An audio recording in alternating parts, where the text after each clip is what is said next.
Okay, we have quite a few people joining already. Hello, everyone, and welcome to the India Green Steel Network's second Green Steel 60 knowledge sharing session for 2025.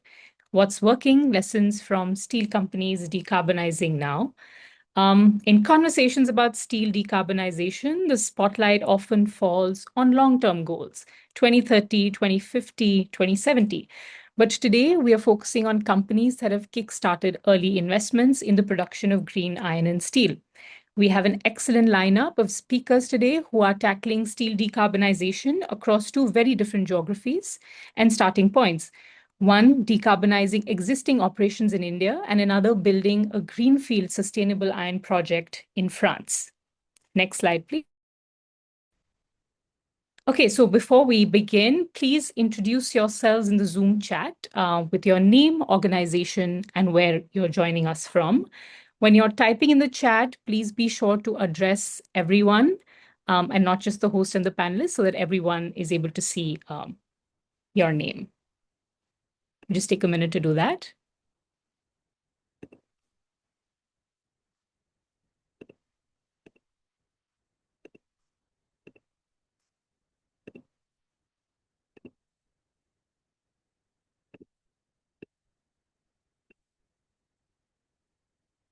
Okay, next slide, please. Let's take a quick look at today's agenda. We will begin with a presentation from Mr. Naveen Ahlawat from Jindal Steel and Power Limited, India's leading steel, mining, power, and infrastructure company with a global presence, followed by a presentation by Mr. Guanel Podesta from GravitHy, a French startup building a renewable energy, hydrogen-based DRI and HBI plant. After both presentations, we'll open the floor for questions, so feel free to post them in the Q&A box throughout. And we'll wrap up with a short poll before we close the session. Next slide, please. A brief introduction for those of you not familiar with Green Steel 60 series. We have quite a few new members who've joined the network. This is a series of 60-minute knowledge sharing sessions that the IGSN organizes once a quarter. The sessions are designed to help us get to know about the work of members and the broader steel community better, and the idea is to be updated on what others are working on and explore possible areas of collaboration. Next slide, please. Okay, so to start us off, let's hear from Mr. Naveen Ahlawat, who currently leads the Power to X vertical at Jindal Steel, overseeing initiatives such as green steel, green hydrogen injection into DRI plants, and CCUS across the group. He has over 13 years of experience in various sectors, including manufacturing of specialty chemicals, coal gasification projects, co-products marketing, and integrated steel plants, both brown and greenfield. He will share how JSPL is navigating the financial, operational, and policy aspects of industrial transition. Mr. Ahlawat, over to you. Thank you so much, Kinchu, and really appreciate the brief introduction. So, good afternoon, ladies and gentlemen. Good morning, and all the viewers and participants across the globe. So, my focus will be to really give the thirst and the imperatives on the green steel. Why exactly that is required? Again, as I always talk, we are into the phase of transition, not transformation, because we have to sort of take the incremental step on daily basis, and that is how we are going to sort of do the transition. So if we just go to the first slide, please. I think everybody is aware of this graph, but I think what is important, I think the key message coming out from this slide is about the impact. I think this procrastination and the wait and watch approach is where we are more or less sees to that. Okay, why we should be the guinea pig? Why we should be the first mover? Why we have to take the plunge? Let other do it. Let other experience, and then we can try to learn from that and try to optimize and move forward. But that approach is, I think, not going to work here because you clearly see the impact that is happening on the GDP, the temperature.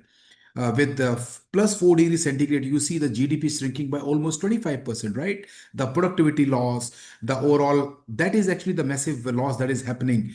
On plus 2 degrees centigrade, the GDP is shrinking by almost 13%. And even at, if we maintain it 1.5%, 1.5 degrees centigrade, it will still shrink by 8%. So I think the productivity loss, the overall issues that we are seeing across the globe, where in Middle East the floods are happening, in Pakistan the floods are happening, and you see the change in the overall climate.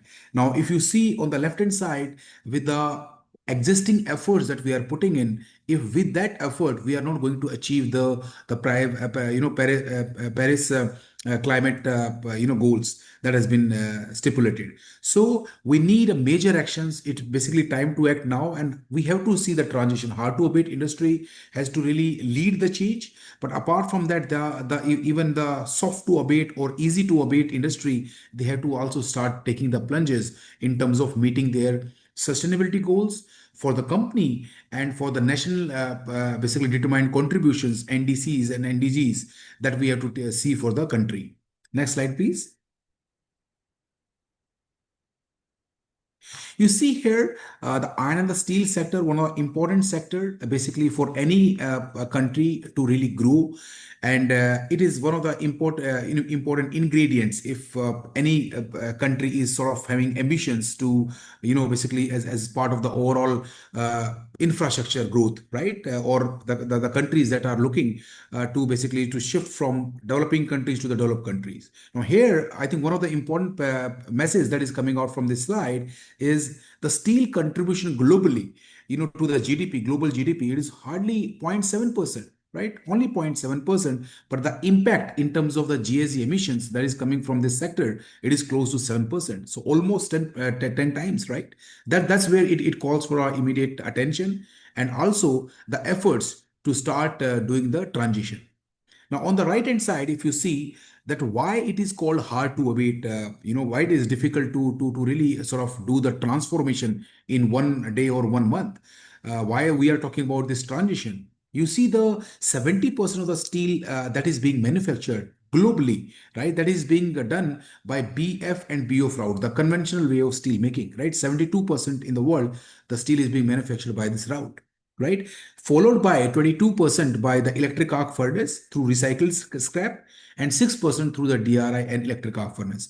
Now, if you talk about the BF and BOF route, now there are only few levers or enablers that will really help us to reduce the intensity. Otherwise, most of the levers that are there, especially very specific or very customized to this route, it is very difficult to do it.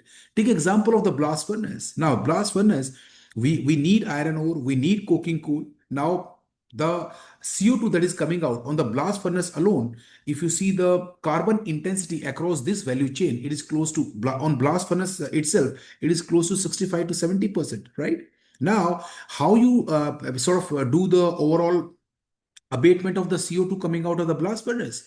The only possible route is you do the carbon capturing and pushing the reduced syngas that is being converted through this CO2 back into the furnace. That is one way. Or you do the CO2 capturing, and then the captured CO2 can be sent to the, basically over the fence to any industry, chemical industry, or for making urea or other chemicals. That's the only way, right? Downstream to that, like the electrical energy or the energy efficiency, the operation excellence, the recycling of the gases that are coming out from the furnace.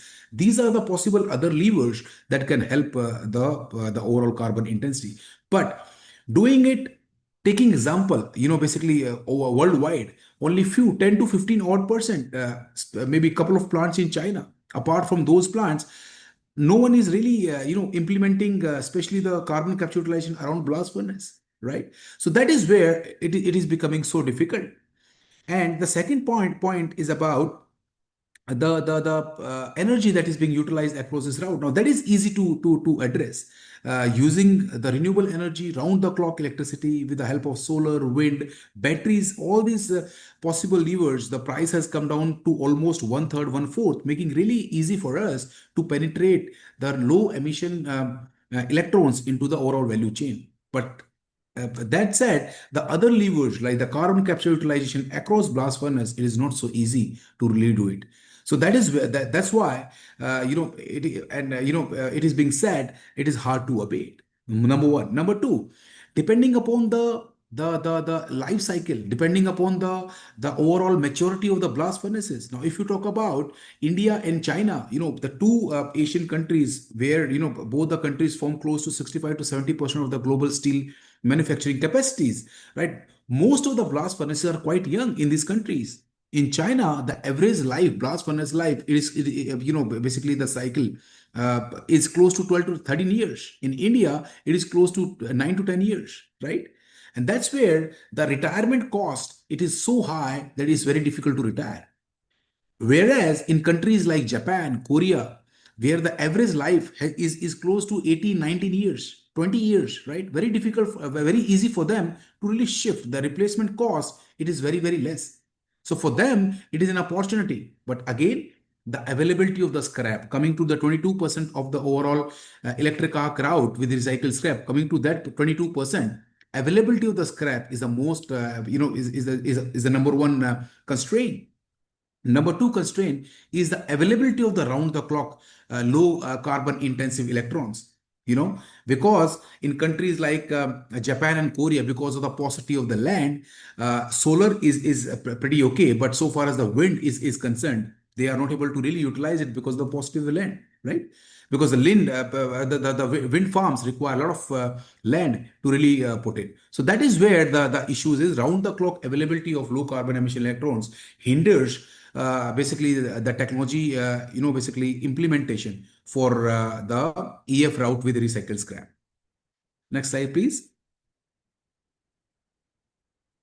Now, there are opportunities, there are challenges, but if we only talk about the challenges, then it's very difficult to do the transition. So what is the pragmatic and the realistic approach will be that you start with the low hanging fruits, the things which you can easily do in your mundane or day to business as usual activities, right? That is actually given. There is no incremental capex or money going out from the pocket, but the impact on the overall carbon intensity, it is way too high. It is like close to 10 to 15 odd percent.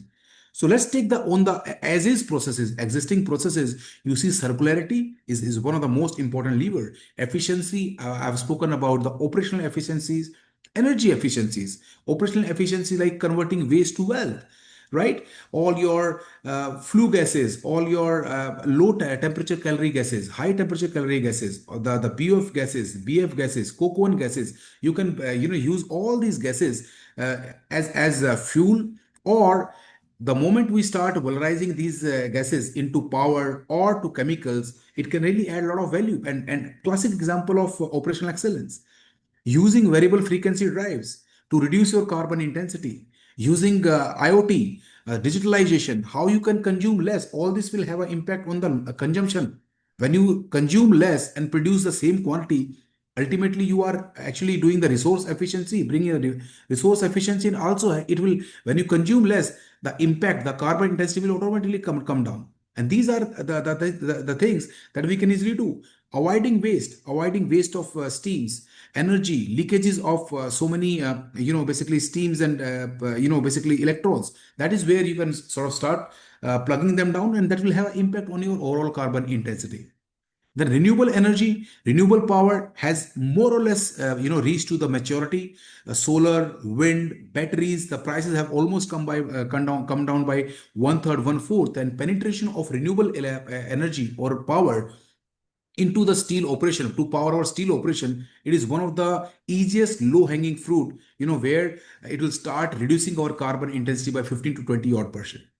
Coming to the new processes, hydrogen definitely is one of the important vector that will play an important role. But before we go to hydrogen, I think renewable energy, sort of, mastering the renewable energy round the clock, that is paramount. And because 70% of the levelized cost of hydrogen, it is coming from the electrons, right? So The most important point is number one, ensuring that we have the round the clock electricity. The second point, apart from having round the clock electricity, how we can reduce the levelized cost of energy in terms of the configuration of the plant, in terms of reducing their capex, in terms of how we can squeeze the overall time to execute or implementing this project will have a massive impact on the levelized cost of energy. Once we master that, then we shift to the new processes, low carbon hydrogen, be it blue, be it green or pink. It will have an impact on the overall carbon intensity of your steel plant. Carbon capture utilization. In India, the carbon capture mission is being formed within next 3 to 4 months. We believe that the mission will be announced and there will be good, I think, hand-holding support that we are expecting from the government, and it is going to come through this. So this will help to basically, number one, incubate new technologies, do the piloting, then converting these piloting to semi-commercial, commercial technology, and then scale these technologies. That is super important. And one of the lever where CCU will play an important role is about converting the captured CO2 into various chemicals, because most of the chemicals, be it acetic acid or methanol or dimethyl ethers, right? India is importing, so it will absolutely reduce a lot of forex and also do the valorization for the captured CO2. Then the fuel switch. I think this is also an easy lever where we can shift, or blending of bioethanol with petrol is a classic example. We have almost reached 18% blending, about to reach 20% within next few months. So this is also one of the lever where we can use a low carbon emission fuel that can power our existing processes. Next slide, please. So this is the overall plant configuration from mines to metals, as we say, starting from mining to the pelletization, the DRI operation, electric arc furnace. You see the actions happening across the value chain. As I said, there is no silver bullet, right? We need to have the action across the value chain with multiple pathways, multiple levers, right? And that is actually the hybrid approach is what will really help us and enable us, to reach our net zero goals. You see shipping. There are a lot many shipping companies which have already started using blue methanol, and then blue methanol, blue ammonia, and then before they converge into the blue green methanol and ammonia, they have already started doing this transition, which is super important. Biofuels, shifting the biofuels is another one. And shipping, actually, as we speak, we clearly see the ships going from India to Europe, or any ships entering to Europe.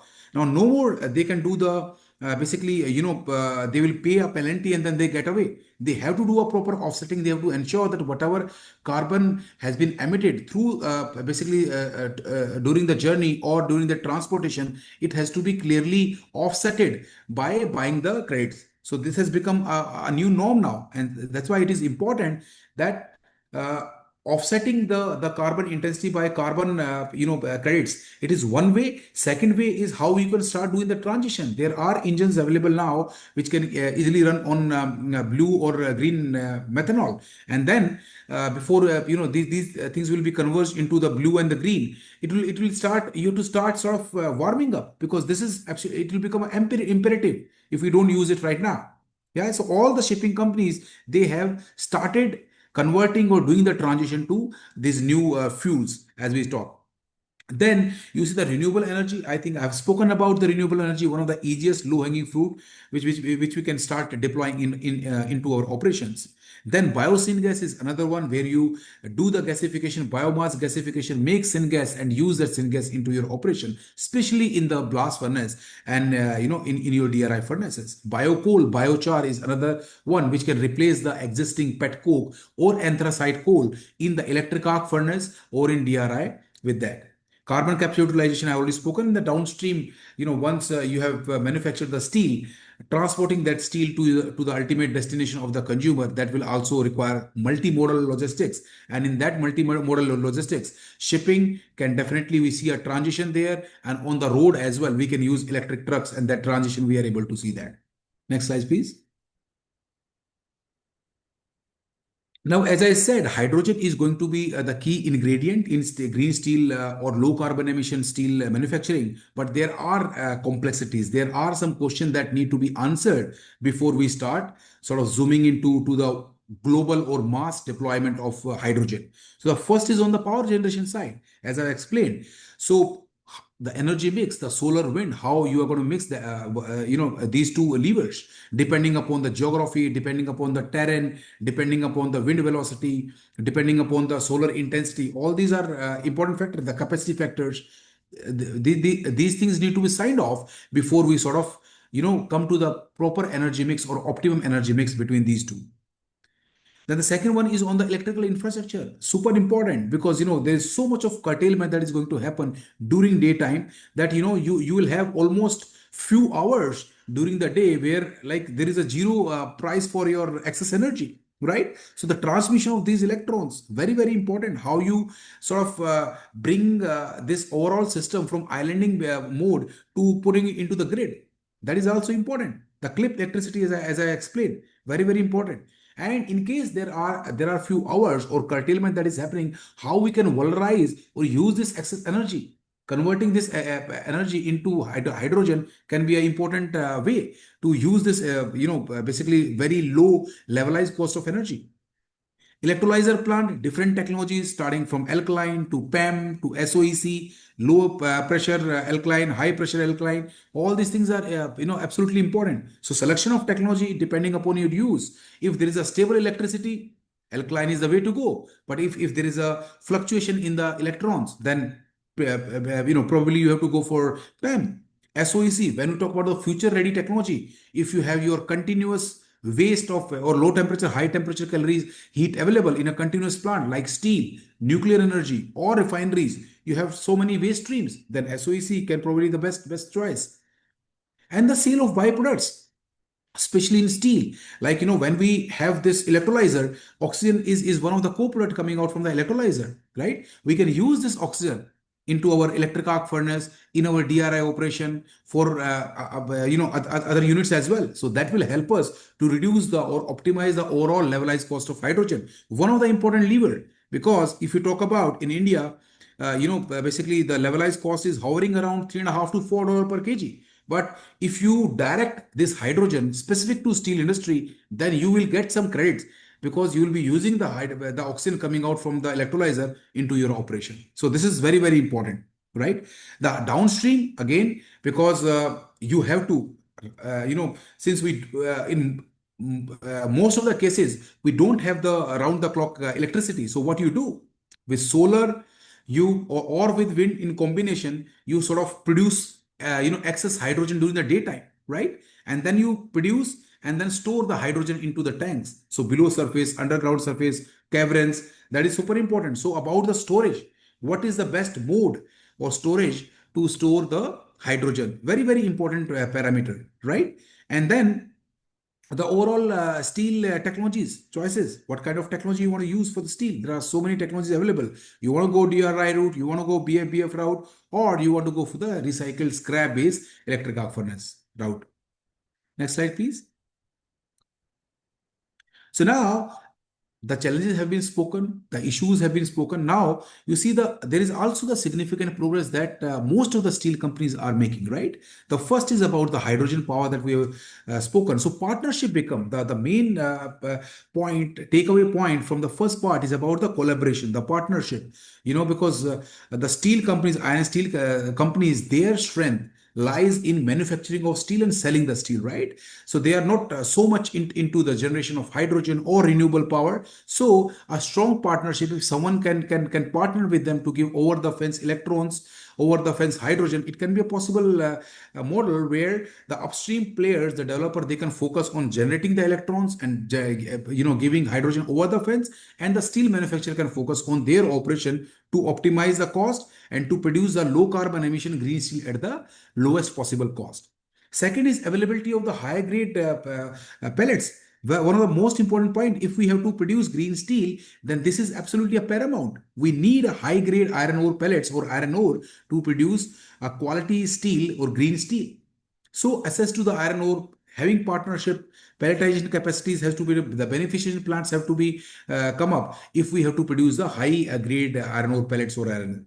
Then the DRI electric arc furnace, which is actually the future ready technology. If we are to really go for a mass scale deployment of low carbon emission steel, then DRI electric arc furnace is the possible route. And for that, the players are quite restricted. You have like Midrex, one of the main player, which has got 85% market share, and Tinova is 10 odd percent, and the remaining 5% are highly unorganized players. So having a key relationship, good relationship with these supplier partners play an important role, because there will be so much of bunching that is happening for these projects across the world. They have a restricted bandwidth of manpower. So the one where they have a good relationship, they will be benefited. So very important point to have a good relationship with the contractors, with technology partners, have a good pool of engineers if we have to complete or execute these projects basically within time. Next slide, please. Now, this is basically a classic example of basically a car. You know why? Because there's a major push or major pull that we are able to see, the demand that we are able to see for the low carbon emission green steel. It is majorly being driven by the automobile majors, right? And the reason is very simple.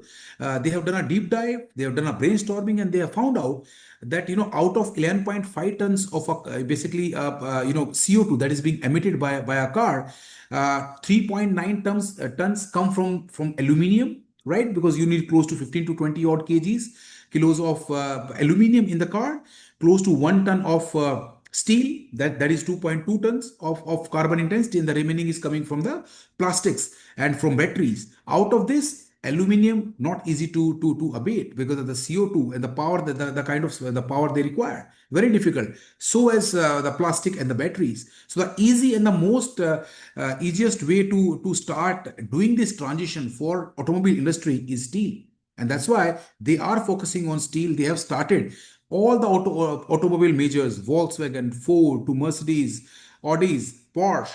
They have taken basically they have clearly made this strategy that they will use 10% of their overall steel sourcing coming from the low carbon emission or green steel.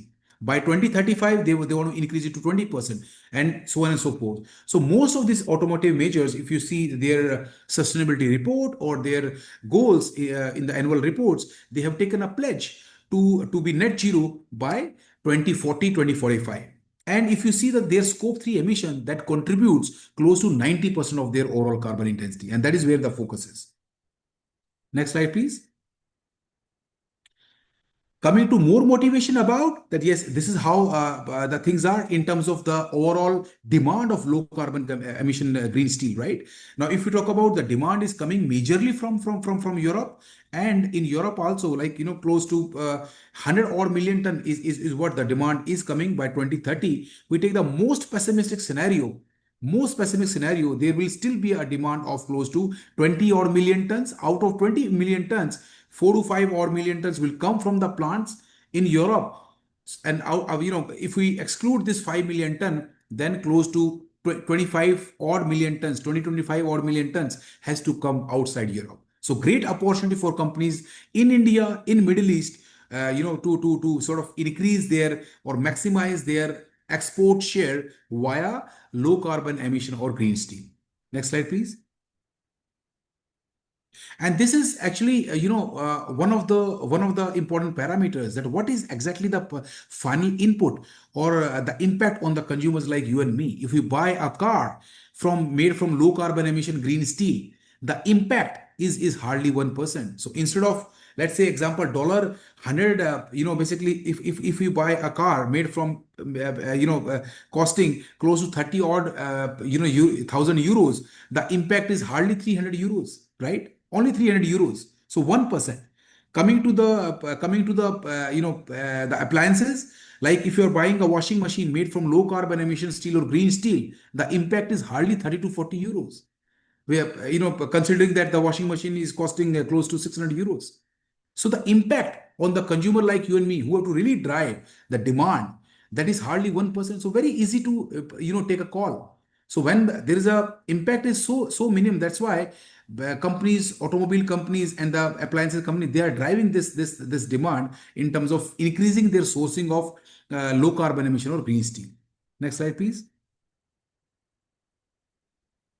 So, ladies and gentlemen, last slide. So, basically, a message that I want to just leave is it's not going to be easy, walk. Is all these things are easier said than done, but I think we have to start preparing ourselves. We have to start warming ourselves because it's a marathon. It's not a 100-meter dash. We have to start warming up because so much of distance has to be traveled, and I think we have to start making the impact. As I said, small incremental, small impactful steps that we have to start doing it, and that is how we can think of living a better future, having a less pollution, better future for our upcoming generation. So thank you so much for your patience hearing, and happy to take any questions. Thank you.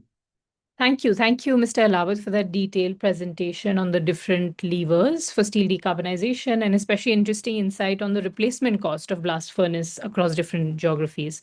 That was quite interesting for me. I encourage all attendees to please post their questions in the Q&A section of the chat, and we will come back to them shortly. Quickly on to our next speaker, Mr. Gonel Podesta. He's the Public Financing and Policy Manager at GravitHy. GravitHy is developing a flagship industrial project in south of France using renewable hydrogen to produce direct reduced iron and hot briquetted iron. These clean inputs are designed to support decarbonized steel production in both European and global markets. Gonel is in charge of regulations, public financing, and sustainability at GravitHy. He formerly worked at the French Environment Ministry as policy advisor on international climate change negotiations and later as a deputy head of unit on France's energy and climate policies. Gwenel will walk us through how GravitHy is approaching its market positioning, value chain, and financing. Over to you, Gwenel. Thank you, Kinshu, and hello everyone. Very glad to be here. So we have worked through the GravitHy project and the lessons learned with this project.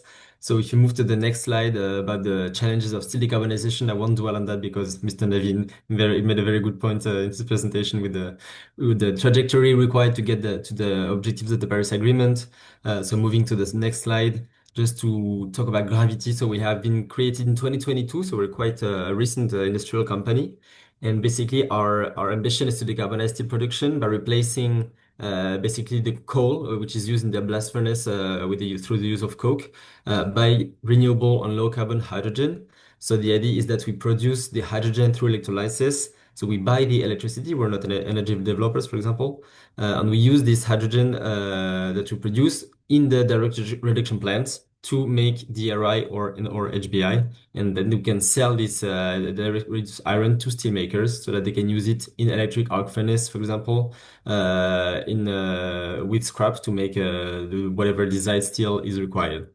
And the idea is that this replacement tackles the biggest part of where the emissions come from in the value chain, which is the iron production, and then you can reduce emissions up to 90% compared to the classical blast furnace route. If you move to the next slide, maybe for those who are not familiar with DRI and iron ore, so our inputs are on the left, so iron ore pellets. It's a quite high quality type of pellets, so it's not all the iron ore which we can use. It's a quite high quality pellets, and then we use it in the direct reduction plant, and then we can get two products: either the cold DRI, which is basically just the what comes from the plant, which is then cooled, the little round pellets, and then we can also briquette it into hot briquetted iron in a form which is much more easier to transport and deliver to clients which may be further away from our plant. And in this DRI or HBI, we also put 1% of carbon, and this is actually what makes the remainder of our greenhouse gas emissions. And the idea is that we put this carbon around the DRI to protect it and so avoid it to reoxidize too easily. And it also reduces the consumption in the electric arc furnace downstream. So it's a requirement from our clients. This is why we have this sort of remainder in our greenhouse gas emissions.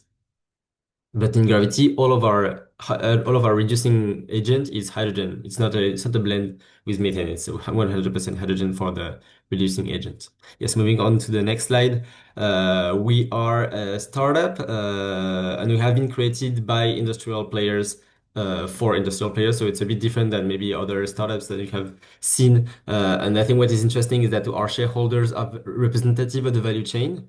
This gives a lot of strength to our project. And for example, Rio Tinto, which is a very large iron ore producer. We have ENGIE, which is a low carbon electricity supplier in France. We have Plug Power, which is a electrolyzer manufacturer. Primetals, who holds the Midrex technology for DRP. Marcegaglia, who is an Italian steelmaker and who owns the plant right next to our plant. And we also have steel users who are looking to decarbonize their scope 3 emissions.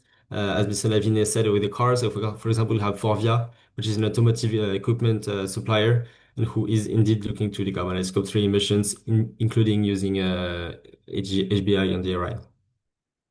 So you can move to the next slide. What is, I think, important in to remember from our business case is that we are iron makers and we're decoupling basically the value chain between iron making and steel making. And I think this is very fundamental if you look at decarbonization pathway for the steel making industry. This is a sort of a logical consequence, basically, from the decarbonization efforts that we are having in Europe. Basically, the idea is that the steel makers, the existing ones, they will have to decarbonize, and then they will need to decommission basically their blast furnace, and then to build electric arc furnace. That this is already a very big investment for them.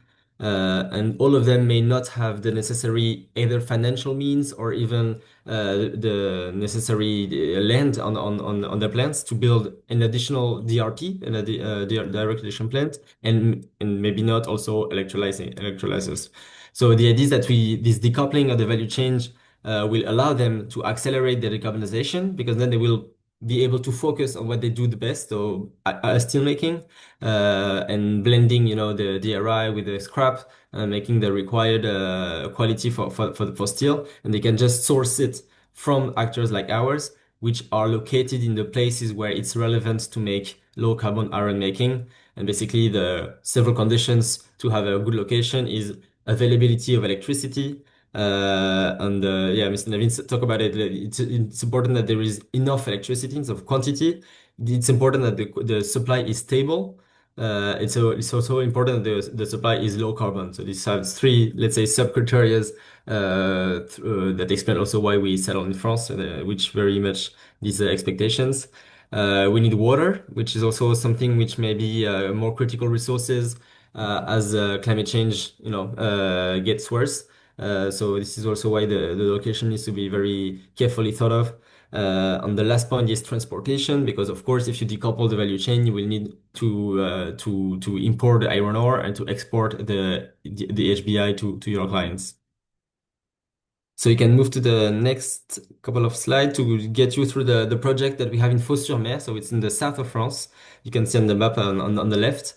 So it's an industrial zone where you have a port that allows big ships to come in, which is very important for us, of course, since we'll be importing the iron ore, for example, from Canada through our contract with the Rio Tinto, but also maybe from Brazil and other geographies. It's a very good location because it has a lot of transportation, also connections. We are close to other steelmaking facilities. For example, you have ArcelorMittal right in front of us. You have Marcegaglia, was talking about earlier. So we have a lot of potential synergies locally that we can also leverage. I think this is very important. You have other, let's say, clean tech projects around. So, for example, you have PV manufacturers, ammonia producers. So there's a big, let's say, dynamic in favor of low carbon industry in the area, and I think this is also very precious for the reason why we settled there. In terms of KPI for the project, so it would be a 2 million ton plant per year of DRI and HBI. The idea is that we would work almost continuously. So this is also why having a reliable and stable power supply is important, and also that why the nuclear fleet in France is very essential to that.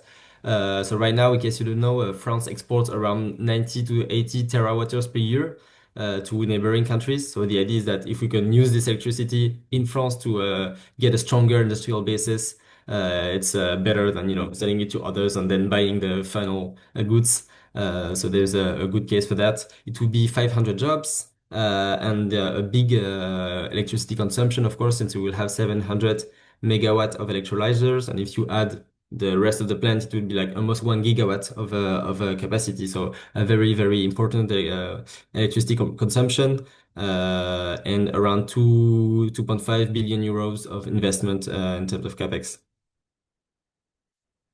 If you move to the next slide, yeah, we'll go through it very quickly because it's a lot of details, but you feel free to ask any questions after that. Right now, we went through our Series A, so our funding of 60 million euros to fund the project until the investment decision, which should take place end of next year. Maybe one point is that we have been declared a project of major national interest by the French government last year, and this also shows the political support that we have, and it helps us, for example, to limit the permitting time and stuff like that. But it's also like a very much of a symbol that it's really backed by the at the political level. In terms of marketing, we have already got a lot of in expression of intentions to buy our green HBI. So this is a very good sign because, of course, this is critical for the project. It's let's say the main bottleneck for clean tech in Europe. And we're working with Rio Tinto to expand that. So it's a very good sign. In terms of energy supply, maybe this is the most critical part because if you look at other green HBI projects, basically iron ore is a commodity. So all projects buy iron ore at the same price approximately. So what makes the differentiation between the projects will be the price of electricity. And so in our project, we signed a letter of intent with EDF, which is the national electricity supplier, for a nuclear PPA, basically, which will complement with renewable PPAs as well. So we'll have a mix of both nuclear and renewable PPAs to ensure a fully clean electricity supply. You can move to the next slide in terms of calendar. So I was telling you earlier, we are in the middle of the permitting on the engineering. The idea is to do the investment decision by the end of next year, and it should account around 3 years for construction and the commissioning. So a start of commercial operations by the end of 2029. And just to come back maybe on the reasons why also we settled in France and for the European market is also that we have a very strong regulatory framework. So you may already know we're striving to net zero by 2050, and this is a very tremendous challenge, of course, for the whole continent and especially for the steel sector. The fact that we have this regulatory supportive framework is very instrumental. For example, we have the EU ETS, so the European Carbon Market, which basically makes the main drive to all the steelmakers to go through low carbon steel making production.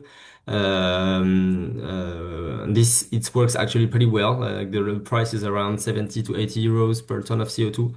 So it's a big incentive, and the expectation is that the price is going up in the upcoming years. Then we also have the CBAM, so the Carbon Border Adjustment Mechanism, and this is also important because it protects us from imports of gray steel, because the importers in the EU will be required to pay for the difference in terms of carbon pricing between the imported good and the locally produced good. So this will be a very strong protection from whatever steel or iron produced outside the EU, which is not facing the same carbon constraints as we are. And so yeah, it will. I think it's start be implementing next year, and we hope that this will work properly, because every time you of course store new regulations like that, which may be quite complex to implement, there may be some loopholes, but yeah, there will be a revision clause, and we look forward to have a look at that. And the last point, I think, which is the let's say the enabler, is the local context. So I was telling you earlier about all this dynamic locally, but it's also important that we have even the local stakeholders. They know about industry. They have the skills. You have a lot of skilled people in the region. They are familiar with industrial projects, and this helps a lot. For example, when we did our public consultations, we could see that people were familiar with what industry was about. And it was very interesting to talk to them and also get their knowledge on what the constraints locally. So it was very insightful as well. Yeah, I will stop here. I'm happy to answer any questions that you may have. Great. Thank you, Gwenel, for that insightful presentation, especially the market proposition on decoupling iron from steel and to help steelmakers essentially avoid huge capex in setting up new technologies. That was an interesting insight. Before we open up for Q&A, I quickly have a question for Mr. Naveen. Could you please take us through JSPL's decarbonization strategy or projects, especially in the Angul plant in Odisha, because I know that's the one that we've seen some public news about, on hydrogen injection into the DRI plant, as well as on CCS, and especially on CCS. We know that JSPL recently invited interest for offtake of about 3,600 tons per day of captured CO2 from its Angul plant. And CCS has traditionally been seen as a high-cost, longer-term solution with little sort of global evidence on its efficacy in steel. And I'm curious to know how the market has responded so far to this call and what made GSPL commit to CCS as a decarbonization pathway when we know that the policy environment around it is still developing. Yeah.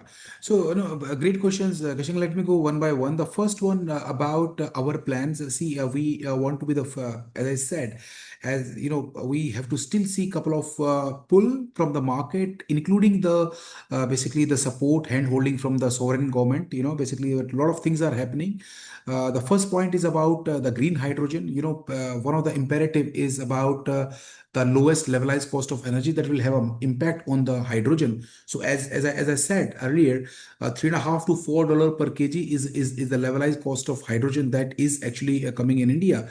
But because there has to be a school fee that has to be paid to learn to see how the integration of the renewable energy that is happening with the electrolyzer, and then from the electrolyzer the hydrogen injection into the DRI plant. So we have taken a plunge. We are going to put a 30 megawatt electrolyzers by end of this financial year, and we were one of the a successful bidder to get close to $2 million support from Ministry of Steel for the injection of the green hydrogen along with the synthesis gas into the DRI operation. You know that in Angul we are running world's only coal gasification based DRI plant, and this is only plant in the world where we gasify coal, make syngas, and use that syngas to reduce iron oxide into iron or a sponge iron. So the idea is to replace 5% of the syngas with green hydrogen, and which will have an impact of close to 5% on the overall carbon intensity. It is the first of the project, but it will give us a huge sort of learning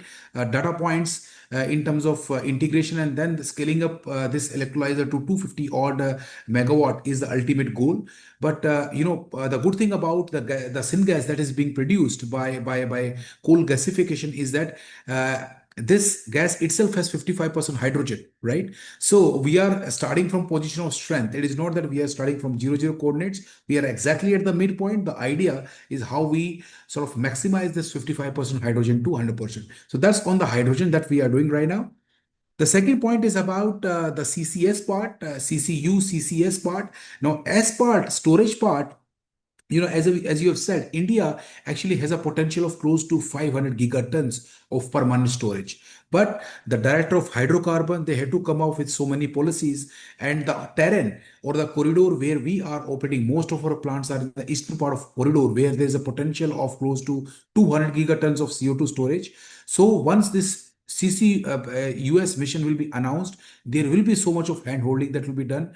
The hub and cluster model, that is super important if we have to do the mass deployment of these S part, that is important. Now for us, we are the only company in the world which is already capturing more than 3,000 tons of CO2 per day. Right, so we came up with this expression of interest, and I'm pleased to inform that we have got very, very good response. So many proposals we have received. We can clearly see a pull from the market in terms of low carbon emission products. So the idea is we are very flexible in our approach in terms of collaborating with the potential customer, give them over the fence CO2, captured CO2, and we can also give them land utilities. We can also participate in the overall structure, the financial structure as well. So I think we have got the proposal. We are evaluating the proposal. I think in next 2 odd months we'll take a final call depending upon the proposal, and we'll start zeroing down on the possible. As I said, one proposal or one use is not going to solve the overall problem, because the CO2 is massive. It is not 5 ton, 10 tons. It is 3,000 tons of CO2, captured CO2. So we have to utilize this CO2 into multiple uses: chemical, mineralogical, biological. So many we use have to be done. And circularity is where our when you have asked that what exactly the most important lever for us is circularity, where we can reduce this CO2 into carbon monoxide, use this carbon monoxide back into the DRI plant, or do the co-electrolysis, use this captured CO2 along with steam, make blue syngas. That syngas can be again pushed back into the DRI plant, because in this approach we don't have to be dependent on the third party, on the customer, and these are like circular approach, very sustainable, very impactful, and long lasting. That is where the focus is. Thank you. Thank you. So that's very useful. There's a related question from Henna, who's a member of the India Green Steel Network, where she's asked that JSPL has also announced over 36 MTPA of new blast furnace capacity across multiple locations in India. How does the company plan to decarbonize these assets, and whether investment on adding young fleet may not make environmental sense in the longer term? Your response to that, sir? Yeah, no, I think, see, when we talk about the country, we need 300 million tons of steel by 2030. The aspiration of the country, and we are one of the contributor in the overall growth. If we have to become a developed country by 2047, we need more steel, right? Now, how we can do it sustainably? I think that is where the question lies. Now, for us as a company, the idea is how, I have also explained in my presentation, renewable energy. So we have clearly defined our roadmap. We want to be net zero by 2047, and levers.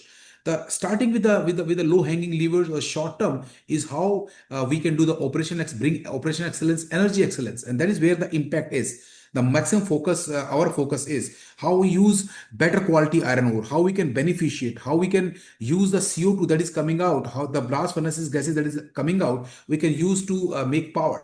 How we can use this gases from the coke oven gases, take out the hydrogen, use that hydrogen into the blast furnace as a reductant. How we can use syngas. We'll be commissioning the plant in next 3 odd months, where any steel company is going to inject syngas into the blast furnace. The idea is to see the impact on the PCI content, how we can reduce that, plus also see the overall impact on the carbon intensity. So these are the levers. That is one. Second, on the renewable energy, as we speak, we are putting up 1.5 gigawatt of solar farm by middle of next year in Bikaner in Rajasthan. This will be operational. We'll start basically start doing the penetration of the low carbon emission electron to power our furnaces. Number one. Number two, another 1.5 gigawatt of wind farm that is being commissioned in next 1.5 years. So that is coming up in southern part of India, in Karnataka and Tamil Nadu.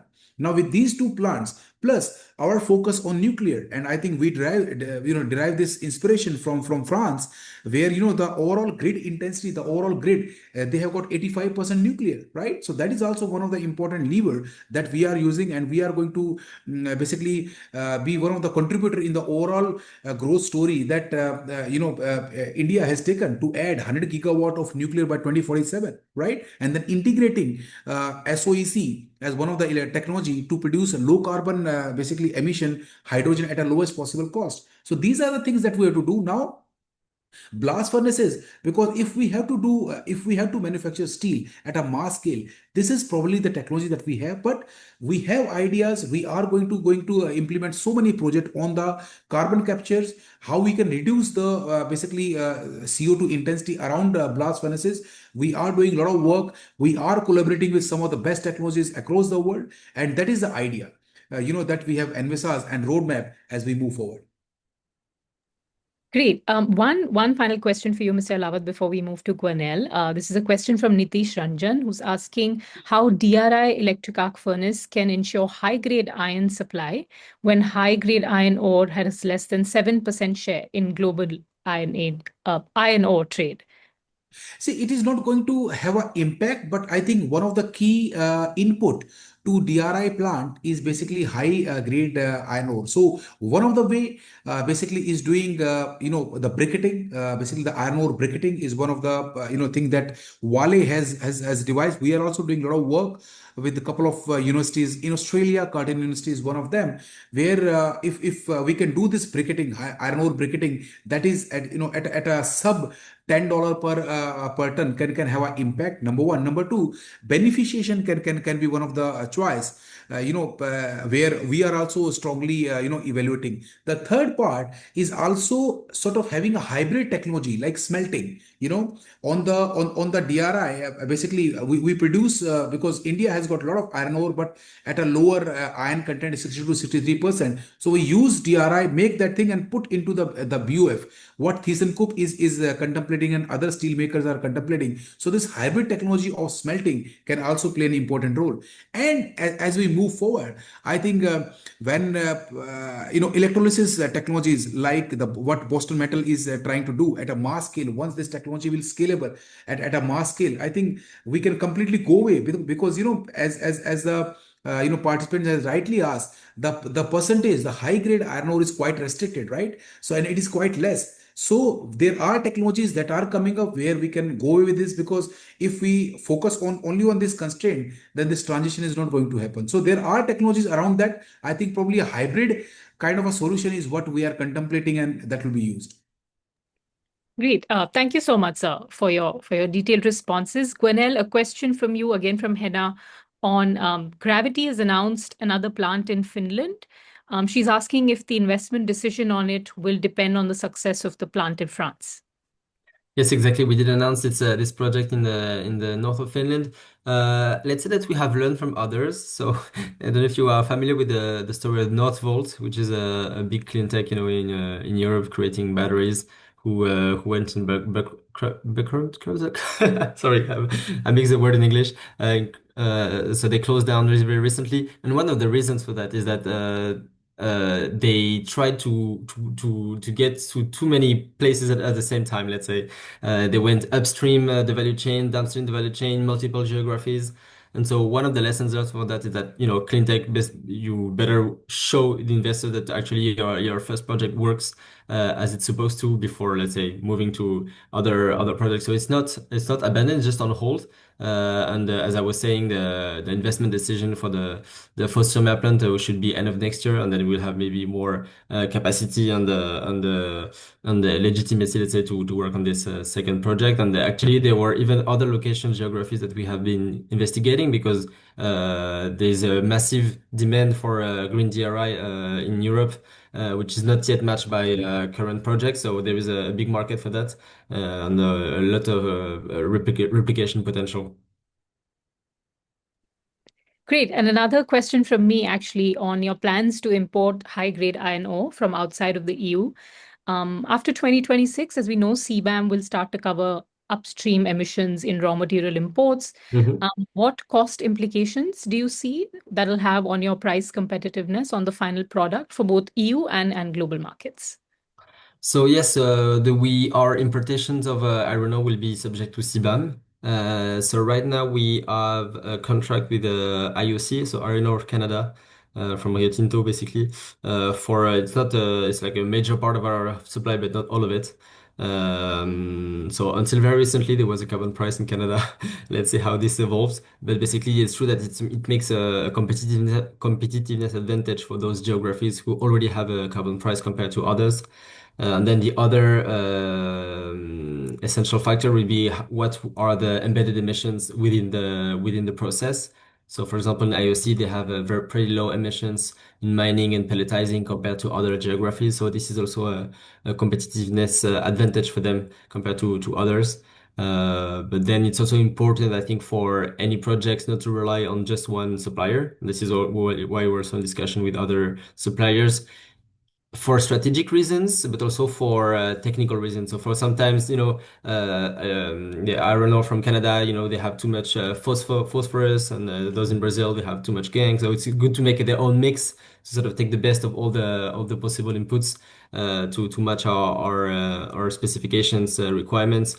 So that's why it will be a mix anyway. Carbon price will play a role, but may not be like the most determining factor. Excellent. Yeah, great point on diversification. Thank you so much, Mr. Gonel Podesta and Mr. Naveen Elawat, for sharing these real-world insights.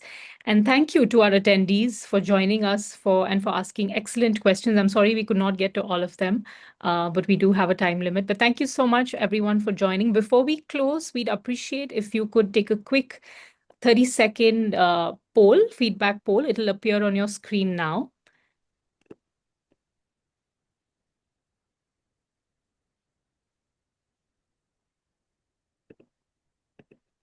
Great. Okay. We hope you found today's session useful, and we look forward to seeing you again at our next Green Steel 60 session. Thank you so much. Thank you, everyone. Thank you. Thank you. Have a good Yeah. day. Bye-bye.